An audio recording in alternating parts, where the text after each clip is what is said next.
हम लोग कंटिन्यू कर रहे हैं केमिस्ट्री के एक बहुत इंपॉर्टेंट चैप्टर थर्मोडायनेमिक्स को, राइट। और लास्ट क्लास में हमने कुछ बेसिक टर्म्स के बारे में जाना था, और वो बेसिक टर्म थी आपकी system and surrounding, right. System किसी ने कहा कि anything that is under observation, कोई भी ऐसी चीज जो अंडर ऑब्जर्वेशन हो उसे हमने सिस्टम का नाम दिया। इसका सीधा सा मतलब ये हुआ कि अगर हम एक बीकर के अंदर पानी ले रहे थे और उस पानी का, उस वाटर का आप टेम्परेचर मेजर कर रहे थे, तो ये वाटर जो है ये आपके लिए सिस्टम का काम कर रहा था। इस सिस्टम को छोड़कर जो भी बच गया, इसके चारों तरफ मौजूद जो भी चीजें बच गई, वो सब क्या कहला रहे थे? सराउंडिंग कहला रहे थे। तो इससे आपको एक बहुत बेसिक आइडिया मिला कि सिस्टम और सराउंडिंग दोनों को जैसे ही आप लोग ऐड करोगे आपका पूरा यूनिवर्स बन जाएगा। यानी आपके सामने स्क्रीन पर बीकर के अंदर मौजूद वाटर सिस्टम का काम कर रहा है, उस वाटर को छोड़कर जो भी कुछ बच गया वो आपका सराउंडिंग का काम कर रहा है। और जैसे ही आप सिस्टम और सराउंडिंग दोनों को कंबाइन कर रहे हो आपका यूनिवर्स बन रहा था। उसके बाद हमने लास्ट क्लास में डिस्कशन किया कि सिस्टम जो है उनको 3 पार्ट में क्लासिफाई किया गया, और वो 3 पार्ट थे बच्चों, ओपन सिस्टम, क्लोज्ड सिस्टम और आइसोलेटेड सिस्टम। ओपन सिस्टम के लिए बहुत अच्छा एग्जांपल आप लोगों को दिया गया कि अगर आप एक ओपन कंटेनर के अंदर कोई भी हॉट टी रख रहे हो, जैसे कप के अंदर आपने टी रखा, तो आप सबको पता है कि इस टी में से हीट का भी ट्रांसफर होगा बाहर की तरफ, और हीट के साथ साथ वाटर वेपर्स भी बाहर निकलेंगे, इसका मतलब मैटर का भी ट्रांसफर होगा। यानी अगर सिस्टम और सराउंडिंग के बीच में हीट और मैटर दोनों का एक्सचेंज हो जाए तो आपका सिस्टम जो है वो ओपन सिस्टम कहला रहा था। इसी तरीके से अगर मान लीजिए आप लोग इस कप को कवर कर देते हो, कप है उसके अंदर हॉट टी रखा है और उसको आपने बाहर से कवर कर दिया। अब बाहर से कवर करने से एक चीज बदल गई है पहले की तुलना में, और वो बदल गई है कि वाटर वेपर्स अब सराउंडिंग में नहीं जा पा रही। लेकिन क्योंकि चाय तो धीरे धीरे ठंडी हो जाएगी, राइट। इसका मतलब ये हुआ कि चाय ठंडी हो रही है तो सिस्टम और सराउंडिंग के बीच में हीट का तो एक्सचेंज हो रहा है, लेकिन मैटर का एक्सचेंज नहीं हो रहा। ऐसे सिस्टम को हम लोगों ने नाम दिया था क्लोज्ड सिस्टम। और तीसरा, इसी तरह से आप चाय को अगर थर्मस फ्लास्क के अंदर ले लेते हो तो आप लोग ये ऑब्जर्व करोगे कि ना तो वाटर वेपर्स बाहर जा पा रहे हैं टी के अंदर मौजूद, और ना ही आपका टेम्परेचर जो है वो चेंज हो रहा है।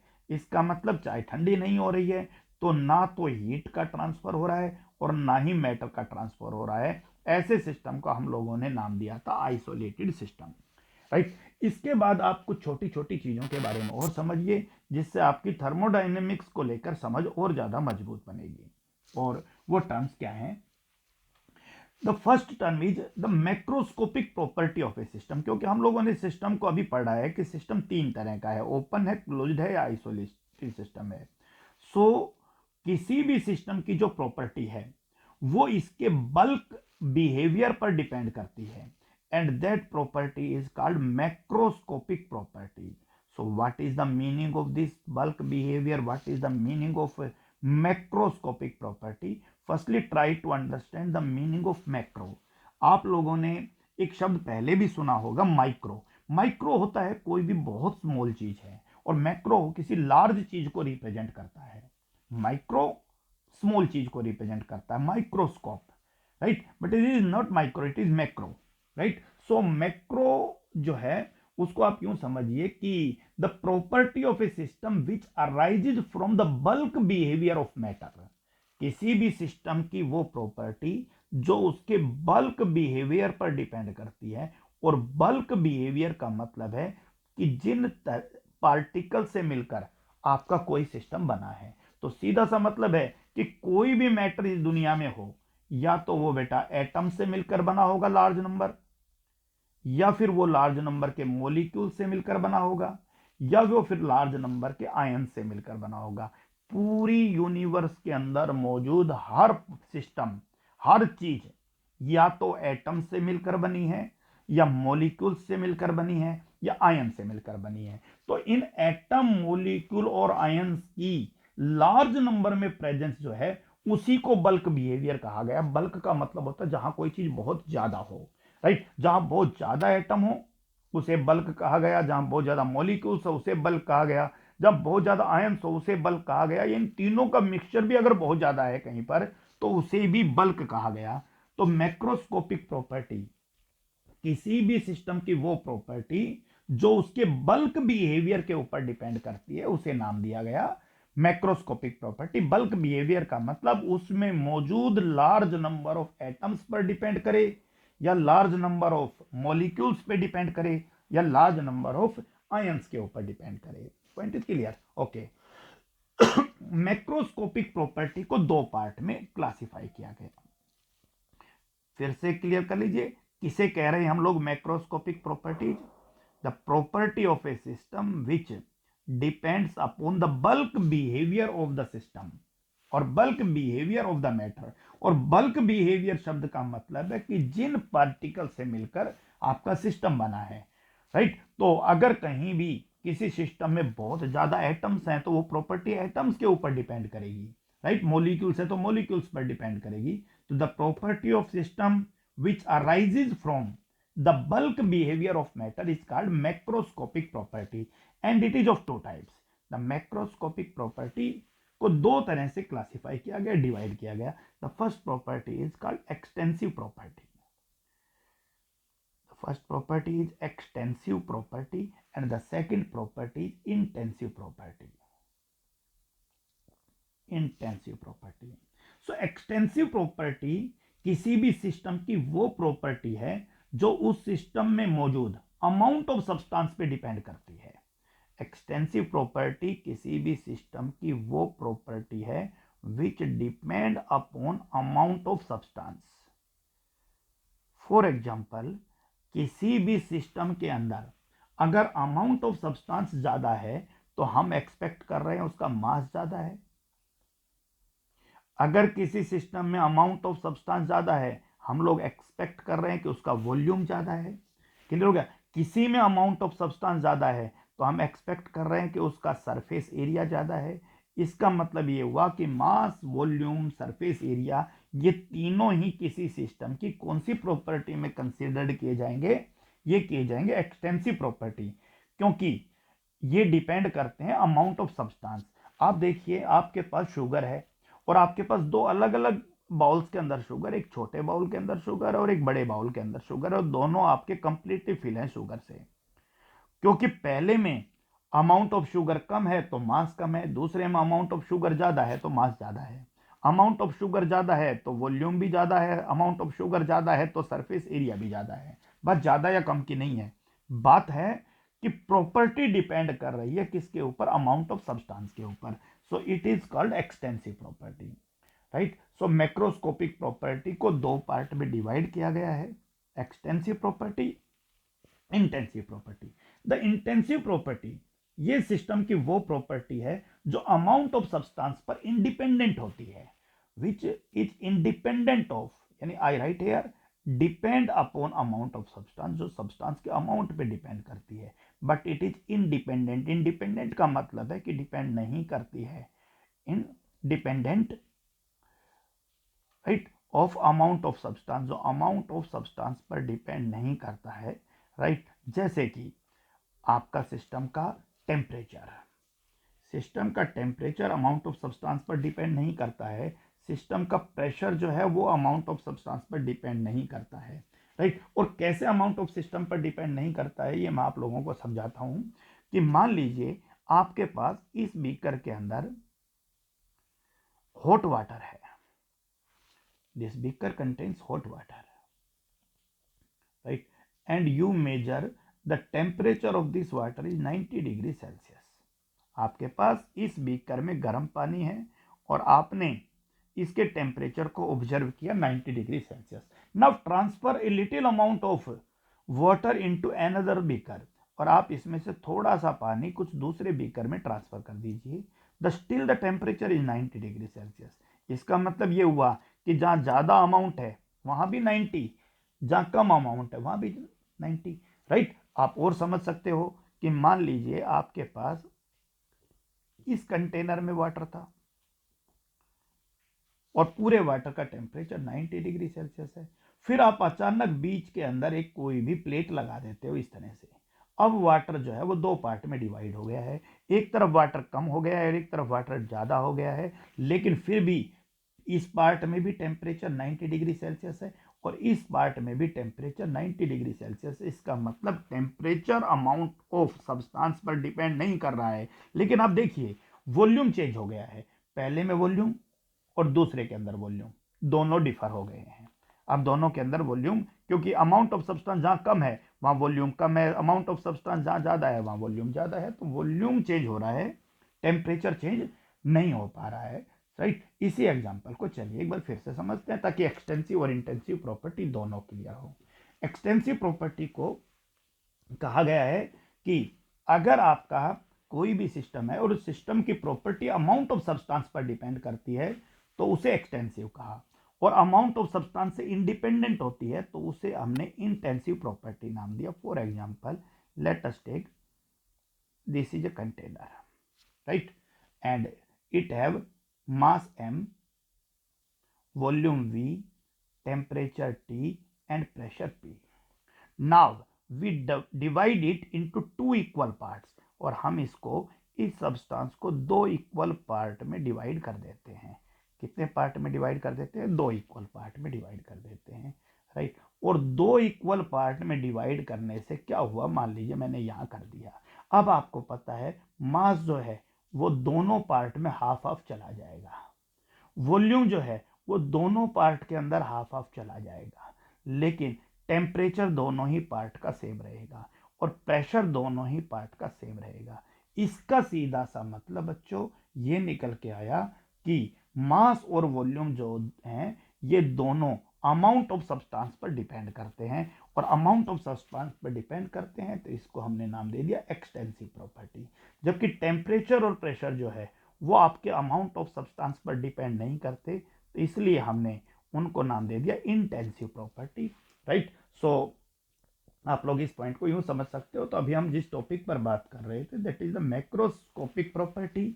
ये वो प्रॉपर्टी है जो किसी भी मैटर के बल्क बिहेवियर के ऊपर डिपेंड करती है, उसके बल्क बिहेवियर की वजह से अराइज होती है। इसको दो पार्ट में क्लासिफाई किया हमने, that is extensive and intensive property. Extensive property जो अमाउंट ऑफ सब्सटेंस के ऊपर डिपेंड करती है, जैसे कि मास है अमाउंट ऑफ सब्सटेंस पर डिपेंड कर रहा है, वॉल्यूम है वो अमाउंट ऑफ सब्सटेंस पर डिपेंड कर रहा है, राइट। इसी तरह से टेम्परेचर और प्रेशर जो अमाउंट ऑफ सब्सटेंस पर डिपेंड नहीं कर रहे उनको इंटेंसिव प्रॉपर्टी नाम दिया, दैट इज इंपॉर्टेंट। और भी बहुत सारी एक्सटेंसिव प्रॉपर्टी है, लेकिन उन सब के नाम के बारे में अभी आप परिचित नहीं हो, तो जैसे जैसे आप लोग इस चैप्टर में आगे बढ़ोगे वैसे आप बहुत सारी एक्सटेंसिव और इंटेंसिव प्रॉपर्टी के ऊपर बात करोगे, right. So the first topic is clear, macroscopic property किसे कहते हैं और उस मैक्रोस्कोपिक प्रॉपर्टी को कितने पार्ट के अंदर डिवाइड किया गया है, और वो दोनों पार्ट आपके सामने डिस्कशन में आए हैं अभी। The next one is state of the system and state variable, right. और एक बहुत अच्छा क्वेश्चन देखिए, मास एक एक्सटेंसिव प्रॉपर्टी है, वॉल्यूम भी एक एक्सटेंसिव प्रॉपर्टी है, राइट। लेकिन मास और वॉल्यूम दोनों का रेशियो जो है वो डेंसिटी कहलाता है, दैट इज इंटेंसिव प्रॉपर्टी। कैसे, आप देखिए इन दोनों कंटेनर के अंदर मास जैसे दो पार्ट में डिवाइड किया, मास भी दो पार्ट में डिवाइड हो गया, वॉल्यूम भी दो पार्ट में, लेकिन डेंसिटी जितनी इसकी है उतनी ही डेंसिटी इसकी होगी, क्योंकि डेंसिटी तो मास पर यूनिट वॉल्यूम है वो चेंज नहीं हो रही है। तो मास आपका extensive property, volume extensive property, लेकिन मास अपॉन वॉल्यूम जो है वो इंटेंसिव प्रॉपर्टी है। तो ध्यान रखना, दो एक्सटेंसिव प्रॉपर्टी का ratio of two extensive property is considered as intensive property, right. तो आप इसको और भी दो टर्म्स के ऊपर डिस्कशन में ला सकते हो। तो अभी हम बात कर रहे थे नेक्स्ट पॉइंट के ऊपर, that is state of the system, state of the system and state variable, state of the system and state variable, ठीक है। स्टेट ऑफ द सिस्टम से भली भांति परिचित हो आप इस नाम से कि कोई भी चीज सॉलिड स्टेट में होगी, लिक्विड स्टेट में होगी या गैसीय स्टेट में होगी, और वेरिएबल जो कोई चीज वेरी कर रहा है, जो कोई चीज चेंज कर रहा है। The condition of existence of a system when it's macroscopic properties have definite value, किसी भी सिस्टम का स्टेट तब डिफाइन किया गया है, यानी ये वो कंडीशन है जब उसकी मैक्रोस्कोपिक प्रॉपर्टी की वैल्यू डेफिनेट हो जाती है, मैक्रोस्कोपिक प्रॉपर्टी की वैल्यू डेफिनेट हो जाती है। जैसे आपको एक छोटा सा एग्जांपल देता हूं, आइस 0 डिग्री सेल्सियस, यानी वाटर जो है, और उसके नीचे मैंने एक मैक्रोस्कोपिक प्रॉपर्टी टेम्परेचर लिखा 0 डिग्री सेल्सियस, तो आप कहोगे जी सॉलिड, यानी सिस्टम का स्टेट सॉलिड है। मैंने दूसरा एग्जांपल लिखा कि आपके पास वाटर है और एट 5 डिग्री सेल्सियस है, आप ये कहोगे sir water at 5 degree Celsius जो है वो आपका लिक्विड स्टेट में है। तो किसी भी सिस्टम को रिप्रेजेंट करने के लिए, उसकी स्टेट को रिप्रेजेंट करने के लिए जिन प्रॉपर्टीज को हम लोग यूज कर रहे हैं, राइट, उनकी एक डेफिनेट वैल्यू हो जाती है। जैसे कोई चीज सॉलिड स्टेट में है तो उसकी वैल्यू डेफिनेट हो जाती है, कोई चीज लिक्विड स्टेट में है तो उसकी वैल्यू डेफिनेट हो जाती है, राइट। राइट, तो state of the system, the condition of existence of the system when it's macroscopic property have definite values, जब इसकी मैक्रोस्कोपिक प्रॉपर्टीज की वैल्यू डेफिनेट हो जाती हैं तो उसकी जो कंडीशन है उस सिस्टम के एग्जिस्टेंस को, उसे ही सिस्टम का स्टेट का है। आप लोग लोअर क्लासेस में भी पढ़ा है, स्टेट फिजिकल स्टेट को रिप्रेजेंट कर रहा है, right, state represent the physical state, right. अगर हम इसमें से किसी भी मैक्रोस्कोपिक प्रॉपर्टी को चेंज कर देते हैं, if we change any one of these macroscopic property, for example you have ice at 0 degree Celsius and now suddenly you increase the temperature, the state of the system changes, it changes from solid to liquid. The point is very clear for the 11th class student, वो इन छोटी छोटी changes से बहुत परिचित है। अगर आपने किसी भी मैक्रोस्कोपिक प्रॉपर्टी को चेंज कर दिया तो सिस्टम की स्टेट जो है वो चेंज हो जाती है, राइट। इसका मतलब ये हुआ कि किसी भी सिस्टम की जो स्टेट है उसके लिए मैक्रोस्कोपिक प्रॉपर्टी की वैल्यू फिक्स होती है। इसका मतलब अगर वाटर सॉलिड स्टेट में है तो इसका मतलब इसकी मैक्रोस्कोपिक प्रॉपर्टी की वैल्यू सब डेफिनेट है, राइट, टेम्परेचर, प्रेशर, वॉल्यूम सब डेफिनेट है। लेकिन अगर आप इन मैक्रोस्कोपिक प्रॉपर्टी को चेंज कर देते हो, जैसे मैंने एक बहुत कॉमन से एग्जांपल में यहां टेम्परेचर को चेंज किया, तो आपने कहा जी टेम्परेचर को चेंज करते ही सिस्टम का जो स्टेट है वो चेंज हो जाता है। जैसे ही टेम्परेचर चेंज होगा वैसे ही सिस्टम का स्टेट चेंज हो जाएगा, राइट। अब बात आता है भाई वेरिएबल किसको कहा, the measurable property required to describe the state of the system. यानी अब हम बात कर रहे थे कि भाई सिस्टम का स्टेट सॉलिड है, अब इस सॉलिड को डिस्क्राइब करने के लिए कौन कौन सी मेजरेबल प्रॉपर्टीज हैं, राइट, उनको ही स्टेट वेरिएबल कहा गया है, राइट। जैसे ही उन किसी भी प्रॉपर्टी में आप लोग कोई चेंज करोगे आपका सिस्टम का स्टेट चेंज हो जाएगा। तो ये सिस्टम का स्टेट को रिप्रेजेंट करने के लिए जो वेरिएबल यूज किया गया है वो आपके most commonly used variable temperature है, प्रेशर है, वॉल्यूम है और कंपोजिशन है। टेम्परेचर है, प्रेशर है, वॉल्यूम है और कंपोजिशन है। इन सब चीजों का बहुत बड़ा रोल है, राइट। जैसे कि अभी हमने एक एग्जांपल में पढ़ा कि कोई भी सिस्टम की स्टेट, अगर कोई भी पर्टिकुलर स्टेट है तो इसका मतलब है कि ये सब वैल्यूज डेफिनेट हो गई हैं, और ये सब वैल्यू अगर डेफिनेट हो गई है तो आप उस सिस्टम की स्टेट को रिप्रेजेंट कर सकते हो। लेकिन अगर आपने इनमें से किसी भी वैल्यू को चेंज किया तो सिस्टम की स्टेट चेंज होने की बहुत प्रबल संभावनाएं हैं, राइट। इसका मतलब हम लोगों ने जैसे ही अभी एक एग्जांपल लिया था कि आइस है, टेम्परेचर चेंज कीजिए, टेम्परेचर इंक्रीज कीजिए, वो आपका वाटर में बदल जाएगा, सिस्टम का स्टेट चेंज हो गया। तो वेरिएबल्स बहुत तरह के होते हैं, लेकिन हम लोगों ने यहाँ स्क्रीन पे केवल 4 ही वेरिएबल लिखे हैं, क्योंकि अगर ये 4 डेफिनेट हो गए किसी भी सिस्टम के लिए तो बाकी सभी प्रॉपर्टीज जो हैं वो ऑटोमेटिकली आपकी डेफिनेट हो जाती हैं। यानी आप वाटर का टेम्परेचर कांस्टेंट कर दो, प्रेशर कांस्टेंट कर दो, वॉल्यूम कांस्टेंट कर दो, कंपोजिशन कांस्टेंट कर दो, उसके बाद जो अदर प्रॉपर्टीज बच गई वो सारी प्रॉपर्टीज आपकी ऑटोमेटिकली जो हैं वो कांस्टेंट हो जाती हैं। तो that is the part state of the system and state variable. सरल सी भाषा में एक बार दोबारा से रिप्रेजेंट कर देता हूं कि किसे कहा state of the system, right. 3 अलग अलग वर्ड हैं। एक मैक्रोस्कोपिक प्रॉपर्टी, किसी भी सिस्टम को डिस्क्राइब करने के लिए उसकी जिन प्रॉपर्टीज पे बात कर रहे हैं वो उसके बल्क बिहेवियर पर डिपेंड करती है, और बल्क बिहेवियर का मतलब उसमें मौजूद large number of atom, molecule या आयन, राइट। उसके बाद हम लोगों ने बात की कि state of the system, system की स्टेट। तो हम लोग समझते हैं कि किसी भी सिस्टम की स्टेट को डिस्क्राइब जब हम करते हैं तो उसकी मैक्रोस्कोपिक प्रॉपर्टीज की जो वैल्यू है वो आपकी डेफिनेट होती हैं, राइट। हर सिस्टम की स्टेट के अंदर मैक्रोस्कोपिक प्रॉपर्टी जैसे टेम्परेचर, प्रेशर, वॉल्यूम, ये सब जो है वो कांस्टेंट हो जाती हैं। और आइस का बहुत कॉमन एग्जांपल लेकर हम लोग बार बार इस पॉइंट पे बात कर रहे हैं।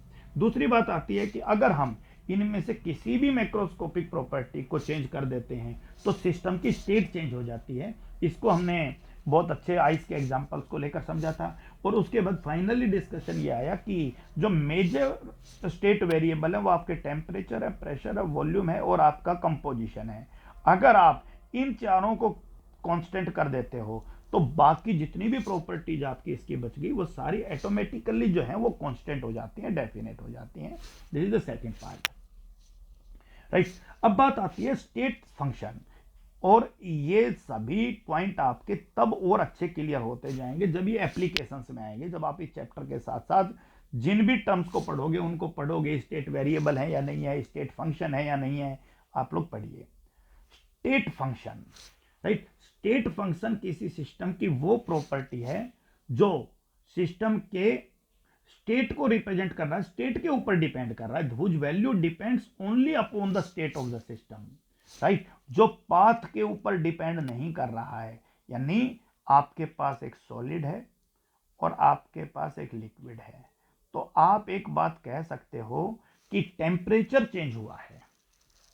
अब टेम्परेचर किस तरीके से चेंज हुआ है, यानी ये सॉलिड का लिक्विड में होना आपका पाथ पे डिपेंड नहीं कर रहा है कि आपने कौन से पाथ को यूज करके आपने इस सॉलिड को लिक्विड में बदला है, आपने हीट किस सोर्स से प्रोवाइड करवाई है, आपने पहले कम टेम्परेचर दिया, ज्यादा टेम्परेचर दिया, इस चीज पे डिपेंड नहीं कर रहा है। डिपेंड कर रहा है किसके ऊपर, इनिशियल टेम्परेचर क्या है और फाइनल टेम्परेचर क्या है, right. So state function is the property of a system whose value depends only upon the state of the system and is independent of the path or manner by which the state is reached। उस path पर depend नहीं कर रहा है या उस तरीके पर भी डिपेंड नहीं कर रहा है जिस तरीके से वो पर्टिकुलर स्टेट अचीव हुआ है। कि सॉलिड आपको, आइस को आपने बदला है किसके अंदर, वाटर के अंदर बदला है। तो आइस को वाटर में बदलने के बहुत सारे तरीके हैं, राइट। तो आपका स्टेट फंक्शन उस प्रॉपर्टी को कह रहा हूं जो इस चीज पर डिपेंड नहीं कर रहा है कि आपने आइस को वाटर में बदलने के लिए किस बात का सहारा लिया है, किस तरीके से बदला है। सिर्फ आपको यह देखना है कि इसकी इनिशियल स्टेट क्या है, शुरुआती स्टेट क्या थी, और इसकी फाइनल स्टेट क्या है। इनिशियल स्टेट क्या है और फाइनल स्टेट क्या है, इस चीज के ऊपर डिपेंड कर रहा है ये property, right. So it is called state function. तो मैंने बताया अभी आप लोगों के सामने कि टेम्परेचर एक स्टेट फंक्शन है। कैसे इंक्रीज किया गया, कौन सा तरीका इंक्रीज किया गया उस पर डिपेंड नहीं कर रहा, बस टेम्परेचर इंक्रीज हुआ है 50 degree Celsius, that is called state function, right. So आप ये भी कह सकते हो कि change in the value of these property depends only upon the initial and final state of the system, not on the path by which the change from initial to final state is brought, right. इसका मतलब temperature किस पे depend कर रहा है भाई, temperature change हुआ, initially कितना था और फाइनली कितना हुआ। वॉल्यूम इनिशियली कितना था, फाइनल कितना हुआ। प्रेशर इनिशियली कितना था, फाइनली कितना हुआ। ये सभी स्टेट फंक्शन कहलाते हैं। टेम्परेचर हो गया है आपका, राइट, प्रेशर हो गया है, वॉल्यूम हो गया है, और ये सारी चीजें स्टेट फंक्शन क्यों कहलाती हैं, क्योंकि ये पाथ पर डिपेंड नहीं कर रही हैं। शुरू में टेम्परेचर कितना था, बाद में टेम्परेचर कितना है, बस यही देखा है कि temperature rises 20 degree Celsius, that's okay. What is the path, right, और what is the process follow to change the temperature from 0 degree Celsius to 20 degree Celsius, इस पे डिपेंड नहीं कर रहा है पूरा का पूरा फंक्शन, तो इसे हम लोगों ने स्टेट फंक्शन नाम दिया, राइट। उसके बाद बात आती है भाई कि thermodynamic equilibrium. Thermodynamic, that is definitely heat, dynamic motion और इक्विलिब्रियम शब्द वो है जब सब चीजें कांस्टेंट हो जाती हैं, राइट। इक्विलिब्रियम आप लोगों ने पढ़ लिया है पहले। इक्विलिब्रियम के बारे में हम बहुत अच्छे से बात कर चुके हैं कि जब भी कोई चीज इक्विलिब्रियम को अटेन करती है तो उसकी सभी मेजरेबल प्रॉपर्टी जो है वो कांस्टेंट हो जाती हैं। तो a system is said to be in thermodynamic equilibrium its if its macroscopic properties do not change with time. उसकी मैक्रोस्कोपिक प्रॉपर्टीज मतलब टेम्परेचर, उसका प्रेशर, उसका वॉल्यूम, उसका कंपोजिशन, अगर ये टाइम के साथ चेंज नहीं हो रही है तो आप अपने उस सिस्टम को थर्मोडायनेमिक इक्विलिब्रियम पर कहिए। जैसे एक छोटा सा एग्जांपल है कि आपने वाटर के टेम्परेचर को 30 डिग्री सेल्सियस से राइज करके और आपने 90 डिग्री सेल्सियस पर भेजा। आप लोगों ने देखा कि वाटर यहाँ मौजूद है, उस वाटर का धीरे धीरे वाटर्स का क्या बनेगा, वेपर्स बनेंगे, राइट, ओके।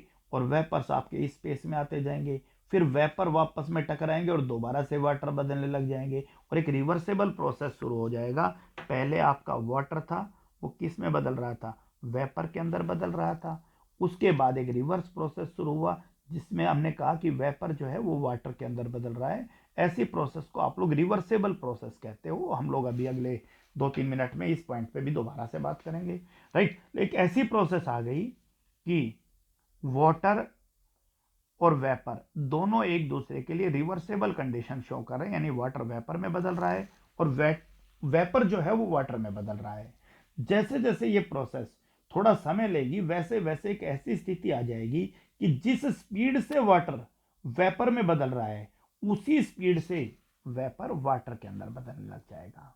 यानी इक्विलिब्रियम अटेन हो जाएगा कि ना तो वाटर की संख्या कम हो रही है ना ही वेपर की संख्या कम या ज्यादा हो रही है। क्यों नहीं कम ज्यादा हो रही, क्योंकि जितना वाटर वेपर में बदल रहा है उतना ही वेपर जो है वो वाटर में बदल रहा है। इसका मतलब ये हुआ कि कंपोजिशन कांस्टेंट हो गई, किसी का अमाउंट चेंज नहीं हो रहा, वॉल्यूम कांस्टेंट हो गया, वेपर की संख्या नहीं बढ़ रही, प्रेशर कांस्टेंट हो गया, यानी सभी मेजरेबल प्रॉपर्टीज कांस्टेंट हो जाती हैं, राइट। तो थर्मोडायनेमिक इक्विलिब्रियम को समझने के लिए हम लोगों को कुछ छोटी छोटी प्रोसेस के बारे में और समझना है, और जिसमें एक प्रोसेस है आपका आइसोथर्मल प्रोसेस।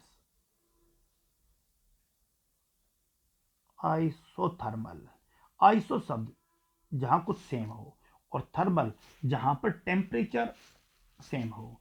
तो एक ऐसी प्रोसेस जहां पर टेम्परेचर कांस्टेंट हो, यानी रिएक्शन के दौरान टेम्परेचर चेंज ना हो, उस प्रोसेस को क्या कहा गया है, आइसोथर्मल प्रोसेस कहा गया है। क्लियर हो गया कि नहीं हो गया?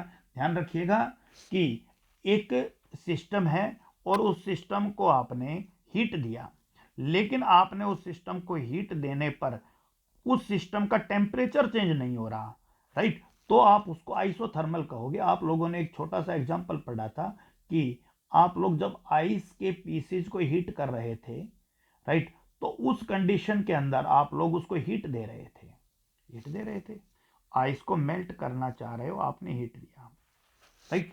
आइस का टेम्परेचर 0 डिग्री सेल्सियस, आप हीट देते रहे, आइस मेल्ट होना शुरू हो गई, आइस धीरे धीरे मेल्ट करने लग गई, और जैसे जैसे आइस मेल्ट करती गई आपका धीरे आइस का कम जो अमाउंट है वो कम होने लगा, वाटर का अमाउंट बढ़ने लगा, लेकिन temperature is still 0 degree Celsius. जब तक पूरा आइस वाटर में नहीं बदल जाता तब तक टेम्परेचर 0 डिग्री सेल्सियस रहा। इसका मतलब यहां पर हीट जो है जिसको मैं क्यू से रिप्रेजेंट करता हूं वो जीरो नहीं है, हीट चेंज है, हीट मिल रहा है, लेकिन वो हीट टेम्परेचर में नहीं बदल पा रहा। तो चेंज इन टेम्परेचर जो है डेल्टा टी वो आपका जीरो है, यानी आपका डी स्मॉल चेंज को कहते हैं, डेल्टा जो है वो लार्ज चेंज को रिप्रेजेंट करते हैं कि डी क्यू हीट के अंदर चेंज हो रहा है, हीट जो है वो आप भाई प्रोवाइड करा रहे ना, तो हीट चेंज तो जीरो नहीं है, हीट तो दी ही जा रही है, हीट तो मिल रही है, लेकिन वो हीट जो है वो टेम्परेचर चेंज के अंदर नहीं बदल रही है। इसका मतलब dt जो है वो जीरो है। पहले टेम्परेचर जितना था उतना ही टेम्परेचर अब है, लेकिन पहले हीट कम थी, आइस में हीट कम थी और वाटर में हीट ज्यादा है। ध्यान रखिए, आइस को आपने हीट दी और आपका आइस बदल गया किसके अंदर, वाटर के अंदर, और अभी टेम्परेचर आइस का भी 0 डिग्री सेल्सियस है और वाटर का भी मान लो 0 ही है, क्योंकि ये उस स्थिति की बात है जब तक पूरा आइस मेल्ट नहीं हुआ था, यानी वाटर प्लस आइस लिख दिया मैंने, ये अब और ज़्यादा क्लियर हो गया है। अब इस पूरी कहानी का मतलब ये समझ में आया कि आइस 0 डिग्री सेल्सियस है, अभी आइस पूरा मेल्ट नहीं हुआ है, लेकिन हीट तो जा ही रहा है, हीट जा रहा है, लेकिन हीट टेम्परेचर को चेंज नहीं कर रहा, तो रिएक्शन पूरा प्रोसेस कांस्टेंट टेम्परेचर पे हो रहा है। आप इसको कहिएगा आइसोथर्मल। आइसोथर्मल, और आइसोथर्मल में बहुत ध्यान से समझ लीजिए कि हीट में चेंज आ रहा है, आइस में हीट कम है, वाटर प्लस आइस में हीट ज़्यादा है। इसका मतलब हीट के अंदर चेंज आया है, तो change in heat is not equal to 0, यानी क्यू पहले था, Q1 कह लीजिए, और बाद में Q2 हो गया, तो जो चेंज आया है वो आपका 0 नहीं होगा। राइट, क्यों नहीं होगा 0? पहले हीट Q1 था मान लो, बाद में हीट Q2 हो गया और हीट बढ़ गया है, तो फाइनल में से इनिशियल घटाइए, वो 0 नहीं आएगा। राइट, दूसरी तरफ टेम्परेचर, पहले मान लो T1 था और अब भी टेम्परेचर T1 ही है, क्योंकि पहले भी 0 ही था और अब भी 0 ही है। जब टेम्परेचर सेम है तो चेंज इन टेम्परेचर dt जो है वो आपका क्या हो जाएगा? 0 हो जाएगा। ध्यान रखना, आइसोथर्मल प्रोसेस किसे कहा? ये वो प्रोसेस है जो कांस्टेंट टेम्परेचर के ऊपर कैरी आउट हो रहा है, तो वहां पर आपका heat either supply to the system और रिमूव फ्रॉम इट, हीट उसको दे भी सकते हो, हीट उसमें से बाहर निकाल भी सकते हो, लेकिन पूरे सिस्टम का टेम्परेचर चेंज नहीं हो रहा है। तो बहुत अच्छा एग्जांपल मैंने आप लोगों को यहाँ स्क्रीन के ऊपर बताया है कि इस एग्जांपल के हेल्प से आप लोग समझ पा रहे हो कि ये पूरी प्रोसेस जो हुई है ये कांस्टेंट टेम्परेचर पे हुई है। जब तक पूरा आइस मेल्ट नहीं हो जाता तब तक ये प्रोसेस आइसोथर्मल है। राइट, और इस प्रोसेस के अंदर हीट में चेंज आ रहा है, आइस और वाटर प्लस आइस की हीट में फर्क है, लेकिन टेम्परेचर में चेंज नहीं आ रहा है, ये हमें समझ में आया। चलिए दूसरी बात करते हैं हम लोग, आइसोबैरिक प्रोसेस। आइसोबैरिक, जहां बार शब्द आपको समझा पा रहा है कि अगर कोई प्रोसेस कांस्टेंट प्रेशर के ऊपर कैरी आउट हो रही हो, यानी पूरी प्रोसेस के दौरान प्रेशर अगर चेंज नहीं हो रहा है, तो आप उस प्रोसेस को क्या कहोगे? आइसोबैरिक प्रोसेस कहोगे। नॉर्मली हम लोग लेबोरेटरी में जितनी भी रिएक्शंस करते हैं सारी एटमॉस्फेरिक प्रेशर पर होती हैं। लेबोरेटरी में आप लोग कंटेनर ए के अंदर कोई चीज हीट करो, बी के अंदर हीट करो, सी के अंदर हीट करो, सारे कंटेनर के ऊपर प्रेशर तो एटमॉस्फेरिक प्रेशर ही है। इसका मतलब हम लोग क्या कहेंगे? आइसोबैरिक, यानी आइसोबैरिक प्रोसेस में कांस्टेंट प्रेशर है, कांस्टेंट प्रेशर है, तो चेंज इन प्रेशर जो है वो आपका 0 है, डीपी जो है वो 0 है, डी जो है वो आपका चेंज को रिप्रेजेंट कर रहा है। Right, the next one is isochoric process. Isochoric process यानी अगर किसी प्रोसेस के दौरान वॉल्यूम कांस्टेंट हो, किसी भी प्रोसेस के दौरान वॉल्यूम कांस्टेंट हो, तो आप उस प्रोसेस को आइसोकोरिक प्रोसेस कहोगे। अब वॉल्यूम चेंज नहीं हो रहा है तो सीधा सा मतलब है चेंज इन वॉल्यूम जो है वो आपका डीवी जो है वो आपका 0 है। This is the part DV is 0। The next one is another important part, that is adiabatic process. Adiabatic process. Adiabatic process is a process where heat exchange between system and surrounding is not allowed. ना तो system की heat surrounding में जाएगी और ना ही surrounding की heat system में जाएगी। इसका मतलब ये हुआ कि आपको जो वाल यूज करनी है वो आपको एडियाबैटिक वाल या इंसुलेटेड वॉल यूज करनी है, वरना अंदर अगर ज़्यादा हीट हुई तो वो वाल के जरिए बाहर आ जाएगी। जैसे आप, एक छोटा सा एग्जांपल है कि आप गर्म चाय को कप में रखिए, कप धीरे से गर्म हो जाएगा, और कप गर्म हो गया तो अब चाय की हीट कप के अंदर ट्रांसफर कर गई और कप की हीट जो है वो आपके एटमॉस्फेयर में ट्रांसफर कर जाएगी और धीरे धीरे चाय ठंडी हो जाएगी। लेकिन उसी चाय को अगर आप एक थर्मस फ्लास्क में रखते हो, कल हमने बहुत अच्छे से बात किया, तो उस कंडीशन के अंदर क्या होगा, जो आपका आइसोलेटेड सिस्टम का एग्जाम्पल था, तो वहां पर क्या होगा, अंदर की हीट बाहर नहीं जा रही, बाहर की हीट अंदर नहीं जा रही। इसका सीधा सा मतलब है कि ऐसी कंडीशन के अंदर आप लोगों का सिस्टम जो है वो प्रोसेस जो है वो आपका क्या कहलाएगा? एडियाबैटिक प्रोसेस कहलाएगा। A process in which the system does not exchange heat from the with the surrounding, यानी नो हीट लीव, ना तो हीट लीव करेगी और ना ही कोई हीट सिस्टम के अंदर एंटर करेगी। ऐसे सिस्टम के अंदर, ऐसे प्रोसेस के अंदर टेम्परेचर ऑफ द सिस्टम जो है वो चेंज हो सकता है। राइट, कैसे हो सकता है भाई? टेम्परेचर चेंज कैसे होगा? मान लीजिए आपने इस कंटेनर के अंदर सोडियम ले लिया। क्या लिया आपने? सोडियम लिया और उस सोडियम के अंदर वाटर मिक्स कर दिया। तो सबको पता है भाई सोडियम वाटर के साथ बहुत वेगरसली रिएक्ट करता है, प्रोसेस हाईली एक्जोथर्मिक है और पूरी बहुत ज्यादा अमाउंट में क्या प्रोड्यूस हो जाएगी? हीट प्रोड्यूस हो जाएगी। यानी आपका अंदर का टेम्परेचर बहुत तेजी से राइज कर जाएगा। लेकिन बच्चों, ये अंदर का टेम्परेचर राइज कर रहा है, इसका मतलब टेम्परेचर में चेंज हुआ है, टेम्परेचर में चेंज हुआ है, लेकिन ना तो बाहर की हीट अंदर आई है, ना ही अंदर की हीट बाहर गई है।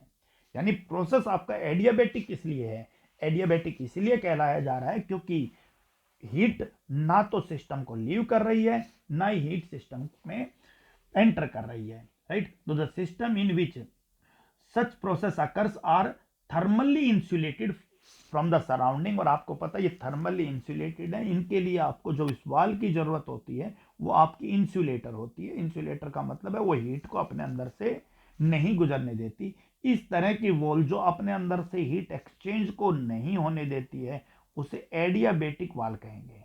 दैट इज कॉल्ड एडियाबेटिक वाल, जो अपने अंदर से ना अंदर की हीट को बाहर जाने दे, ना बाहर की हीट को अंदर आने दे। सो एडियाबेटिक भी हमारे लिए एक बहुत इंपॉर्टेंट पार्ट है, इसके बारे में भी हम बहुत अच्छे से डिटेल में बात करेंगे। राइट, सो अभी तक हमने बात किया कि टाइप ऑफ प्रोसेस आइसोथर्मल, जिस प्रोसेस में कांस्टेंट टेम्परेचर हो, पूरी प्रोसेस के दौरान टेम्परेचर चेंज ना हो। आइसोबैरिक, प्रोसेस के दौरान प्रेशर चेंज ना हो। आइसोकोरिक, प्रोसेस के दौरान वॉल्यूम कांस्टेंट रहे। एंड एडियाबेटिक, एडियाबेटिक पूरी प्रोसेस के दौरान ना तो सिस्टम की हीट सराउंडिंग में जाए, ना ही सराउंडिंग की हीट सिस्टम में जाए, यानी सिस्टम और सराउंडिंग के बीच में हीट का एक्सचेंज ना हो। कुछ छोटे छोटे टर्म और हैं। एक प्रोसेस होती है साइक्लिक प्रोसेस। साइक्लिक प्रोसेस उस प्रोसेस को कहते हैं जहां पर कोई भी रिएक्शन या प्रोसेस मल्टीपल चेंजेस के बाद उसी पॉइंट पर वापस आ जाए। यानी ए आपका बी में बदला, बी आपका सी में बदला, सी आपके लिए डी में बदला, लेकिन डी फिर ए में बदल जाए।